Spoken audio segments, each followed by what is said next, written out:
왜 통도사 화엄살림이 이렇게 유명하고 전국을 떠들썩하게 만들까라고 하는 것을 한번 고민을 해봤습니다. 근세에 경봉 큰 스님께서 이러한 법석의 토대를 만드는 것은 여실한 사실이지만 좀 더 거슬러 올라가면 통도사의 창건과 무관하지 않다라고 하는 거죠. 자정률사께서 중국의 오대산에 가셔서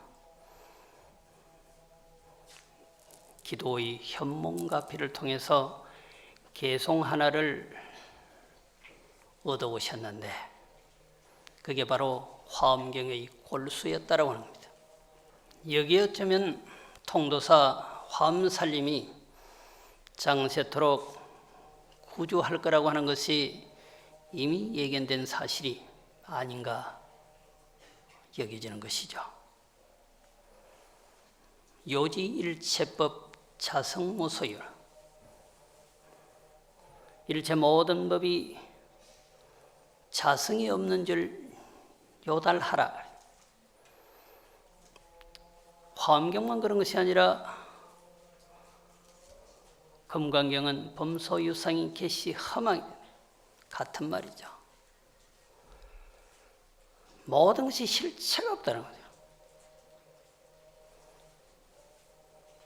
천만금과도 바꿀 수 없는 게 이 진리의 말씀이거든요. 일체법이 자성이 없다. 그걸 알아라. 여시해법성하면 이와 같이 일체법의 자성이 없는 줄을 요달해버리면 말이에요. 적견 노산하니라. 바로 노산화 부처님을 배울 수 있다 그랬거든요. 이 말씀이 통도사가 화엄살림으로 지금까지 존속되고 영원히 장세토록 화엄의 울림이 끊어지지 아니할 그런 전조 진상이었던 거죠. 단순히 한 분 한 분 스님들이 올라오셔서 당신이 부여받은 품을 설출하고 가는 것에 포커스를 맞춰서 볼 것이 아니라 화엄살림이 언제 어떻게 지금까지 유지되어지는가라고 하는 것을 한 번쯤 감지해 볼 필요가 있는 거죠. 부처님을 칭견하기는 참으로 어려운 거잖아요. 죽으라고 기도해도 꿈속에도 현실에도 환상으로도 한번 비역비 어려운데 화엄경은 바로 모든 것이 존재성이 없다라고 하는 사실을 딱 알면 부처님을 본다.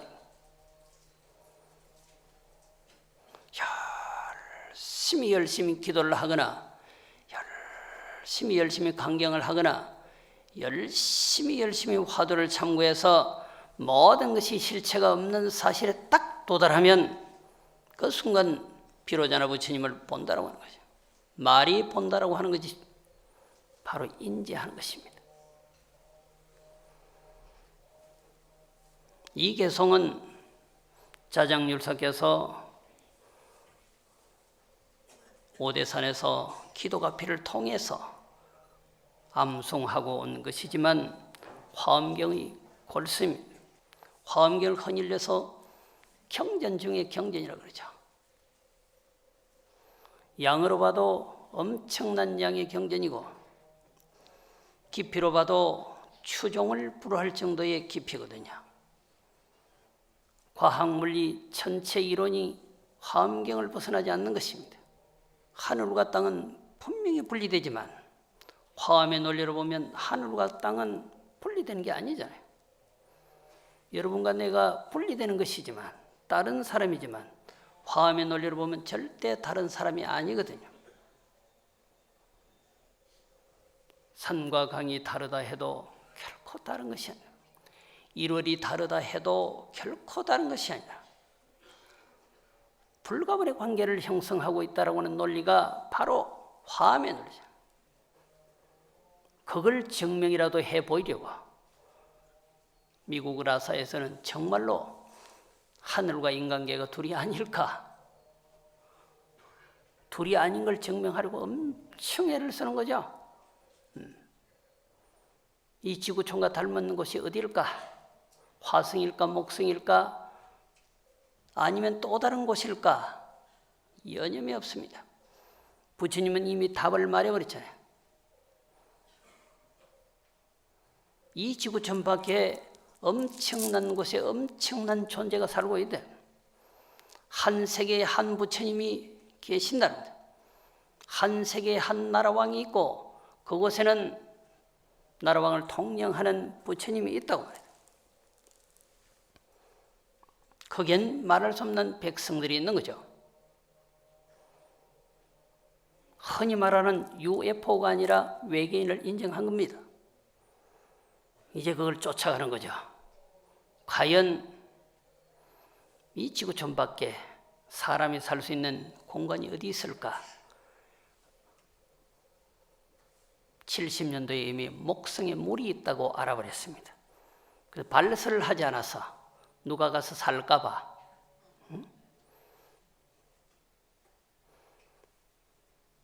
가서 산다 하더라도 아직은 척박할 거예요. 그런데 그런 곳을 이상적 세계라고 생각하고 지구촌이 멸망되었을 때 우리는 어디서 가서 살까라고 하는 고민 때문에 그런 연구를 하는 거죠. 부처님은 이미 말을 해버렸다. 과학물리학자들이 이미 말하잖아요. 부처님은 이미 답을 말해버렸어. 따라가기만 하면 된다고 말이죠. 그 근본적 교설, 이론, 사상 철학이 어디 있는가? 이 화엄경에 있는 거죠. 화엄경을 흔히 대붕새에 비교합니다. 이 붕새라고 하는 이 새는 전설의 새거든.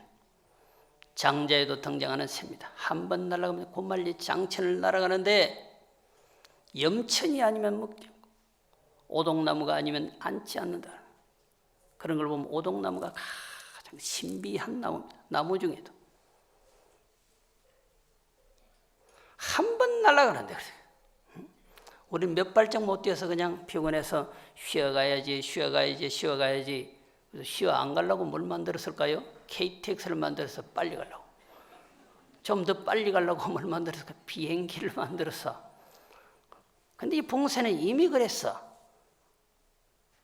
이런 연구의 노력들이 붕새 따라잡기에 뭐 다름 아니지. 한 번 구만리장천을 날아가는데 염천이 아니면 물을 먹지 않아. 영축산에서 내려오는 원샘의 맑은 물 같은 거는 맑은 물이 안 먹는데 얼마나 까다로운지.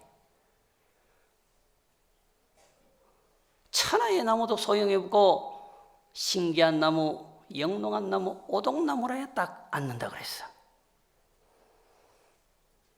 저는 화엄경을 새에 비유하면 이 봉새에 비유하는 거죠. 부처님은 화엄경을 보배 중에 보배라고 했습니다. 모든 경전이 보배 아닌 것이 어디 있겠습니까? 모든 경전은 다 보배입니다. 보배 중에 보배죠. 모든 경전을 다 경전이라 합니다. 화엄경을 경전 중에 경전이라죠. 경전의 왕이라고 하죠.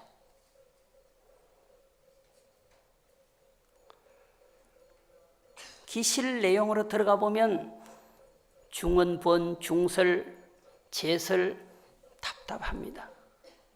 똑같은 스토리가 너무 쫙 이어져 오니까 차라리 지리할 수도 있다라고 하는 거죠. 이 보배 중에 보배고 새에 비유하자면 붕새와도 같은 이 경전을 수지 독송만 해도 엄청난 가피를 입는다는 거예요. 모든 경전을 다 읽으면 가피를 입죠. 지혜도 얻죠. 경전 중에 경전인 이 화엄경을 읽기만 해도 엄청난 가피와 안심, 인명을 얻는다. 그 보배와도 같고 봉새와도 같은, 읽으면 이와 같은 엄청난 힘을 얻는 화엄경. 자, 열의 현상품을 여러분과 함께 볼 것입니다. 자, 합장하시죠. 함저의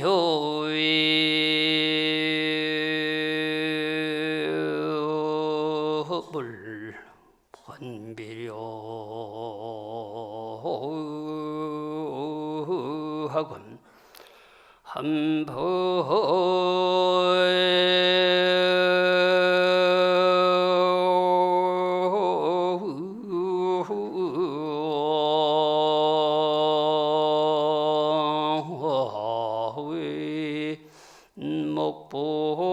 목불생다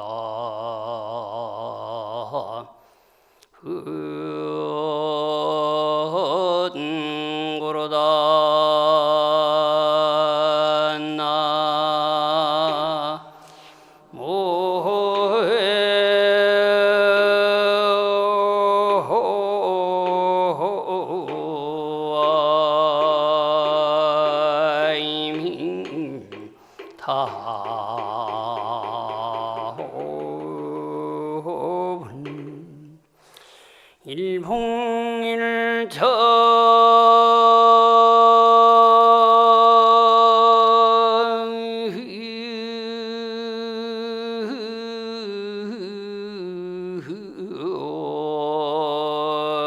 일봉일천구말리 그님 기동전너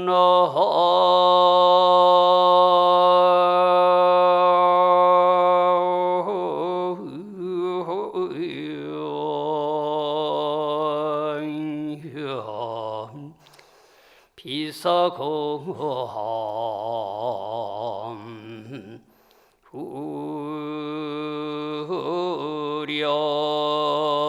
후련나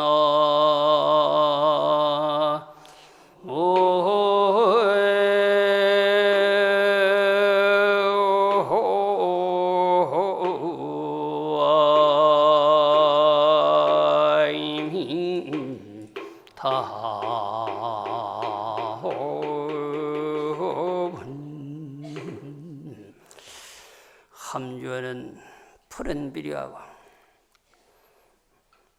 배를 찰나간에 삼켜버릴 만한 그 엄청난 물고기는 얕은 겨울에 살지 않는다. 대봉일천 고말리카니 큰 봉쇄는 한번 날면 고말리 장천을 날아가는 기동추는 비사구려 어찌 저 봄날에 모래가에서 장난치고 노는 기러기와 같겠는가. 화엄경은 그 아름다리 나무 찰나간에 배를 뒤집어 빠는 신비한 고기, 그 어떤 새와도 비견할 수 없는 봉색,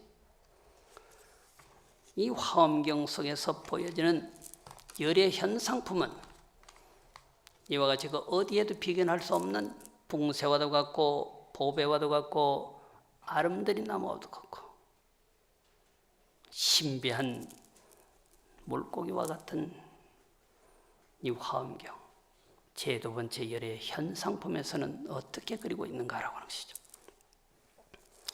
부처님이 깨달음을 성취하시니까 시방세계 모든 보살 신주들이 다 모였어요. 다 모였어요. 왜 모였을까요? 법문을 듣기 위해서 모이신 거죠. 그러면서 보살과 인천의 세주들이 모인 상황에 질문하는 것입니다. 어떤 것이 부처님의 경계이냐라고 하죠.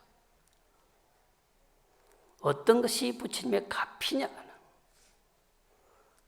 어떤 것이 부처님의 육건이냐. 이게 어쩌면은 화엄경을 설출하는데 기본적인 의문의 질문일 것입니다.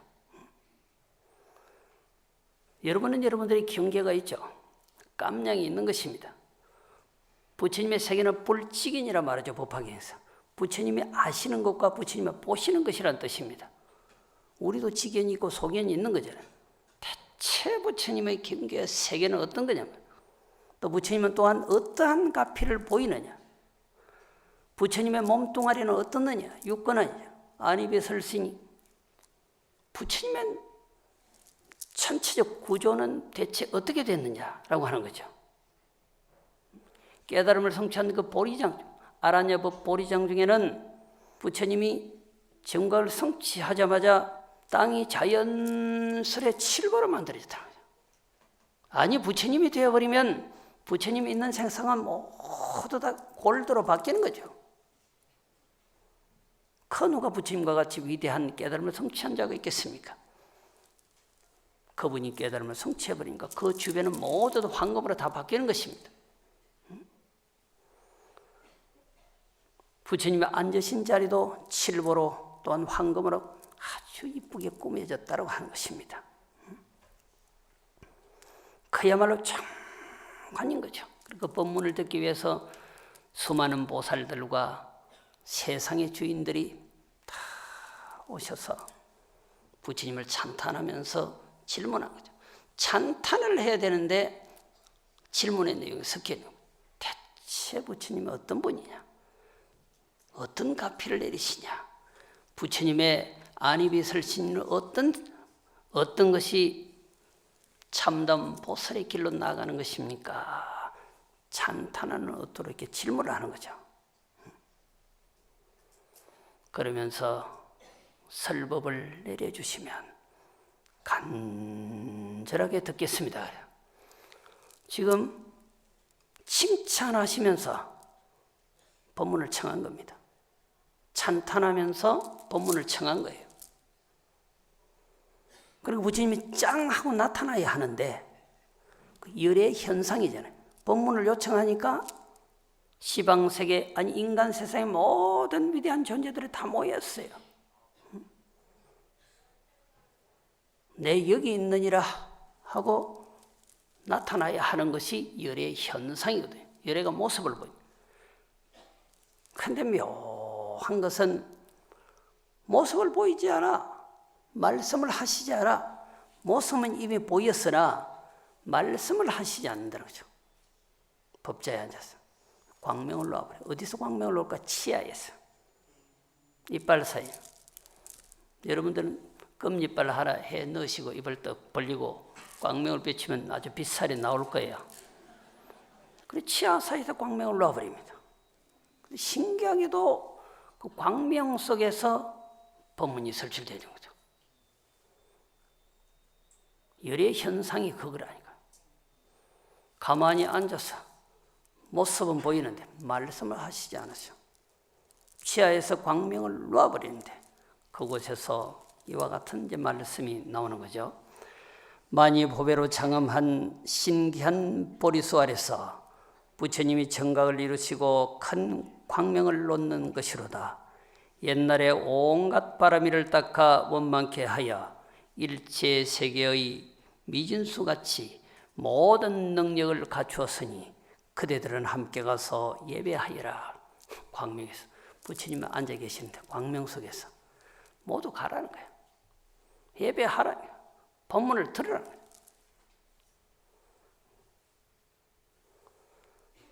또 이어서 3세의 모든 부처님의 서원을 보리수 밑에서 연설하여 한순간에 다 나타나게 하시니 그대들은 빨리 열의 처소에 가서 칭견하라. 계속 이렇게 하면 사실 재미가 없잖아요. 본래 재미없는 것은 영약이고 재미있는 것은 사약이거든. 그게 맛이 있는 것은 오장육부에 도움이 안 되고 맛이 없는 것이 오장육부에 도움이 되거든. 물맛이 천하의 맛이 없는 거거든. 그런데 몸이 아프면 그 물만 먹고 살아. 그런데 별의별 것 다 먹어. 처음에는 몰래 설탕 미원을 넣더니 아예 이제 노골적으로 집어넣어버려. 떡볶이가 어디 있지? 어떻게 가장 맛있을까? 학교 앞에. 엄마는 그거 먹으면 안 돼, 그거 먹으면 안 돼, 그거 먹으면 안 돼. 얼마나 교육을 시켰는데 아이고 그게 더 맛있어. 너 그거 먹어서 안 먹었대. 거기다가 그냥 설탕 한 2스푼, 고춧가루 한 2스푼 더 집어넣어. 가득 집어넣어. 달고 맵고 그냥 폴딱 뛸 지경으로 만들어 놓잖아요. 결국 그 좋은 거 아니거든. 담담한 게 그게 맛이 없어도 영원히 가거든. 신앙도 그렇잖아요. 폴딱 하고 신앙이 오래 안 가. 옛날 어른들은 말뚝신심이라고 그래서 펄딱 한 1년 동안은 그냥 통도사가 자기 것처럼 막 설치고 다녀. 오늘 잠수 탈 수 없어. 같이 다니던 애들은 나이롱 신자야. 동지 때나 한 번 오고 4월 8일이나 한 번 오고 정초 때나 한 번 오고 보였다가 안 보였다가 누가 봐도 주의심 보면 이 사람 좋아하겠지. 매일같이 와서 근데 어느 날 사라져. 왜 안 올고? 그 사람은 걱정해. 사사분기 신도는 별로 걱정 안 해. 1년에 4번 오면 사사분기고 2번 오면 2사분기 신도고 4월 8일 딱 한 번 오면 1사분기 신도고. 주의심이 이 사람 걱정도 안 해. 근데 이 사람이 찔기거든. 나이롱 신자가 찔기단 말이야. 영원히 다녀. 빨딱 해서 한 1년 다닌다 안 다녀. 주의심들 아마 저 얘기를 공감할 겁니다. 말뚝신심으로 하는 것이 아니라 끝없이 하는 거죠. 그래야 하는 거라고요. 나이롱 신자가 아니라 그게 진짜 영원한 신자거든. 사성제가 뭔지도 몰라. 팔정도가 뭔지도 몰라. 육바라밀이 뭔지도 몰라. 보궁이 어디 있는지도 몰라. 그래도 보궁 옆에만 가면 좋아. 영영 믿어.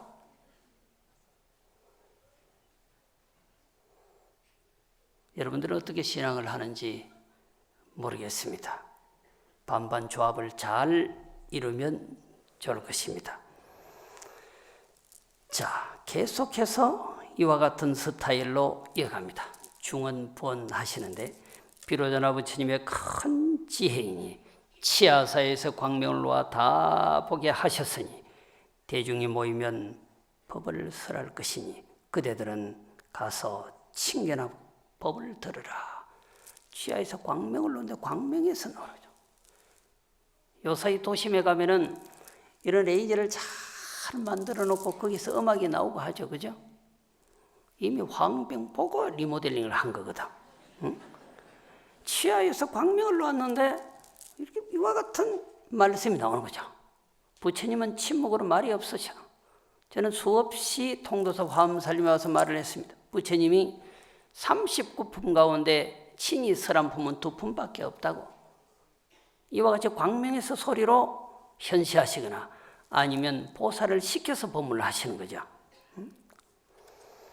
이런 점에 시방세계에서 수많은 대중이 비로자나 열에게 와서 친견하여 공양하고 자리에 딱 앉은 것입니다. 이와 같이. 그런데 여기도 절묘한 광경이 납니다. 이건 영화를 만들어야 돼. 열의 현상품에서 광명을 또 한 번 더 놓으셔요. 시방세계 모든 대중들이 하층에서부터 저 상층에 보살의 수준, 부처의 수준까지 가는 대중들이 다 몰렸어요. 광명 속에서 그와 같은 말씀이 나오니까 그때 다시 부처님이 여기 미간에서 광명을 딱 놔버려요. 여기서 놓다가 여기서 딱 놔버려요. 근데 우리는 부처님을 상징할 때 늘상 여기만 보죠. 백호가.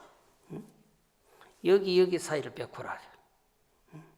미간, 눈썹 밑자. 그런데 큰 연꽃 한 송이가 그 광명을 놓으니까 딱 나타나는 거죠. 큰 연꽃 한 송이가 딱 나타나는 것입니다. 그때 성은보살이 부처님의 공덕을 이와 같이 시로 찬탄을 하십니다. 우리는 이와 같이 감동을 받을 수는 없으나 이 성은보살은 그 광경을 보고 엄청난 감동을 받아버린 거죠. 그러면서 이와 같은 개성으로 현실을 합니다. 합장하시죠. 불신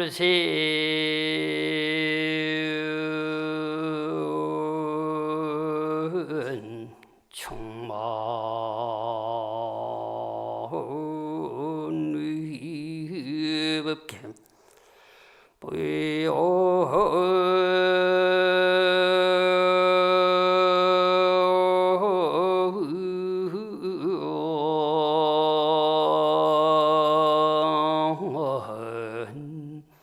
일지 중세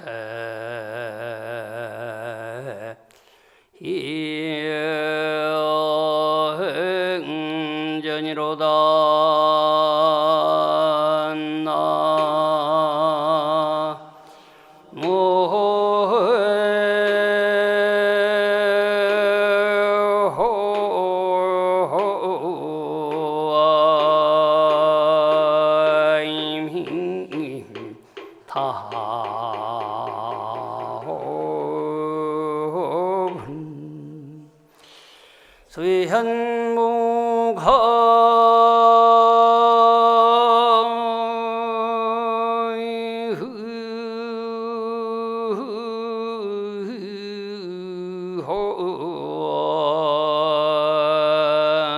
미부준함 이황주처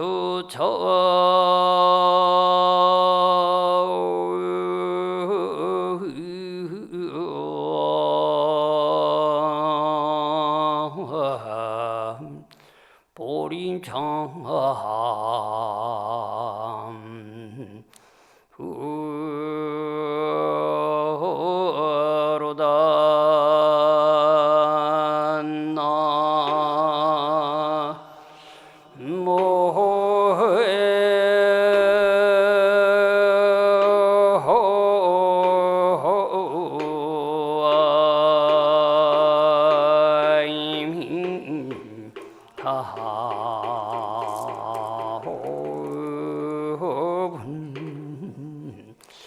시방세계 모든 대중이 사바세계 세주들까지 모인 상황에서 미관에서 광명을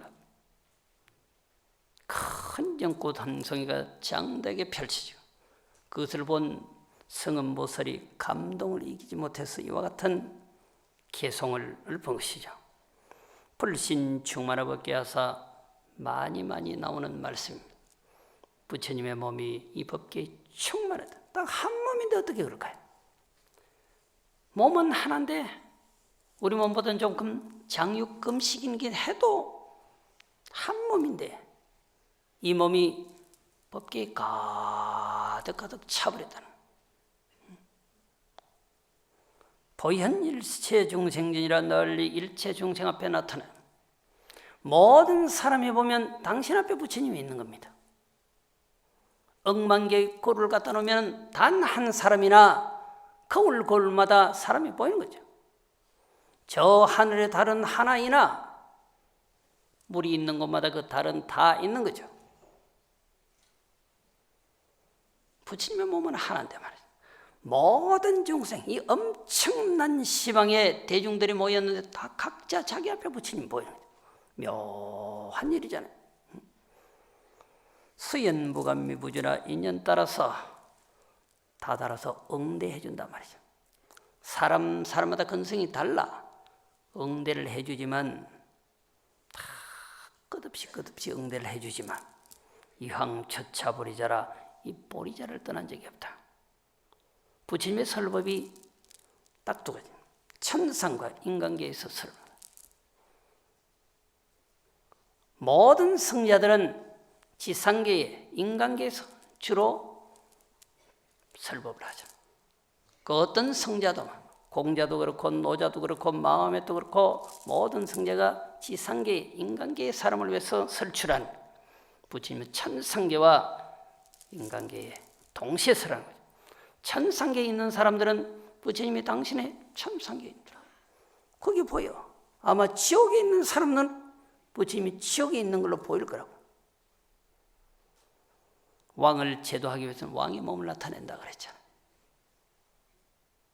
남자를 제도하기 위해서는 남자의 몸을 나타낸다고 했어요. 수기설법인 거죠. 당신이 그렇게 보이는 겁니다. 중생이 그렇게 보여지는 거죠. 그걸 다 삭제하고라도 저 사람을 제도하고자 하면 저 사람의 사상과 이념으로 통과하는 거죠. 그 사람의 어떤 성격이 소유자인지 그 사람의 성격의 모습에 맞춰버리는 거죠.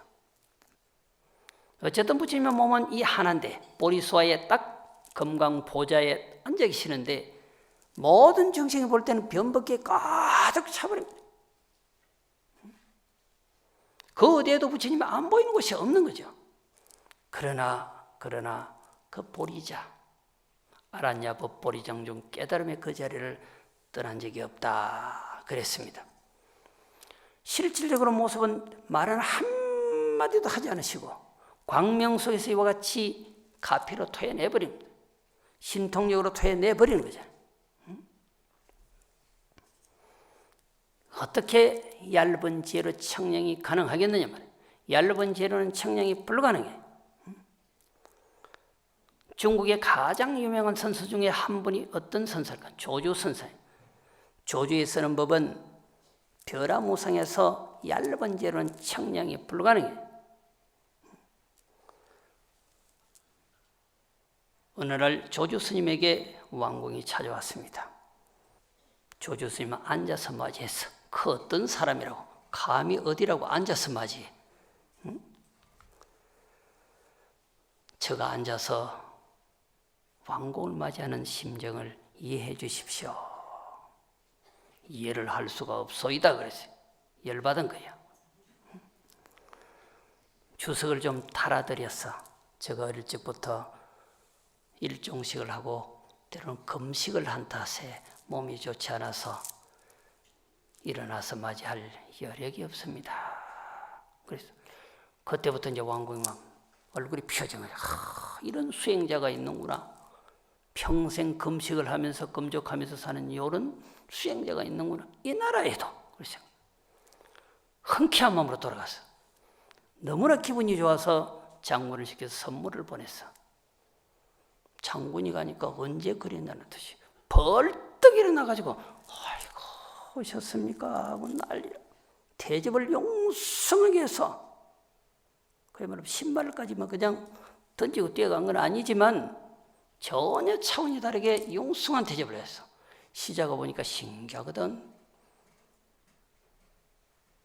일전에 왕공이 오셨을 때는 누워서 맞이하고 침상에서 겨우 일어나시지도 않으시더니 저 장군이 선물 갖고 왔는데 넌 몰라서 그래. 왕이 오면 누워서 맞이하고 응? 귀빈이 오면은 약간 서서 맞이하고 평범한 사람이면 벌떡 일어나서 맞이한다 그래서 법을 쓰는 게 전혀 다르다. 왕이 왔을 때 딱 누웠어. 침상에서 내려오지도 않아. 왕의 심부름을 온 이 장군은 벌떡 일어나서 그냥 한 10년 만에 만나는 친구 만나죠. 아니면 말이지 홀어머니가 외아들 만나듯이 결국은 사람을 응대하는 방법이 완전히 다르다라고 하는 것입니다. 가곡해 하는 것은 그 누구도 청량. 부처님이 굴리시는 정법의 법륜은 한량도 끝도 없어서 설하시는 법마다 같지 않기 때문에 얇은 지혜로는 할 수가 없는 것이죠. 광명을 놓아서 그 광명 속에서 대신 법을 설출하게 하는 것은 얇은 지혜로는 참으로 알기가 어려울 것입니다. 자, 합장하시죠. 빌호인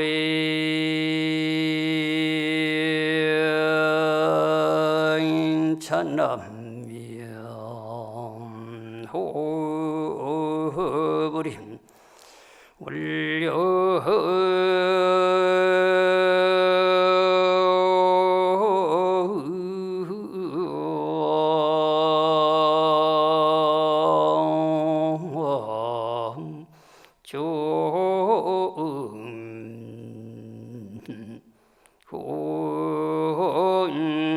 법행이라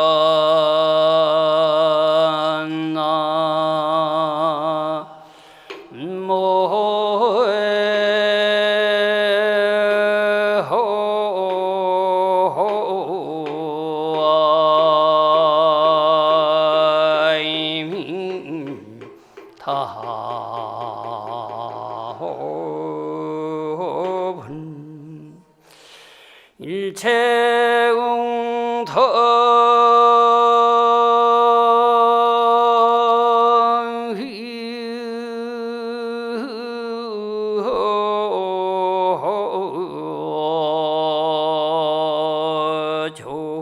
종행ем 항전무사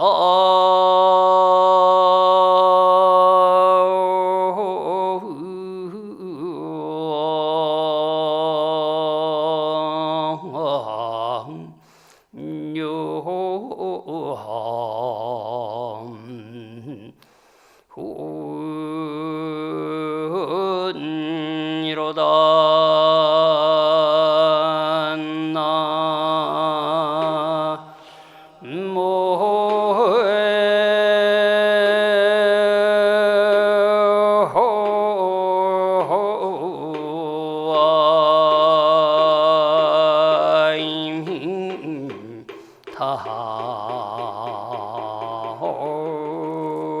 타호분 비로자나 부처님의 원력이 법계에 뚜루하여서 모든 국토 가운데서 더 이상 없는 법륜을 항상 굴리시는도다. 이 마지막 식기절은 정전력 무해의 보살이 찬송하신 것입니다. 역시 미간의 광명을 놓으니까 장대한 연꽃이 펼쳐지는 그 현상에 감동을 금치 못하고 이와 같은 개송으로 설출한 것입니다. 이 봄은 부처님이 모습을 나타내시니까 시방의 모든 보살들이 찬송하는 것으로 기록되어 있다. 바로 열의 현상품은 이와 같은 모습이다. 모습만 보여줬을 뿐 한마디도 하지 않았습니다. 오전의 법문은 여기까지입니다.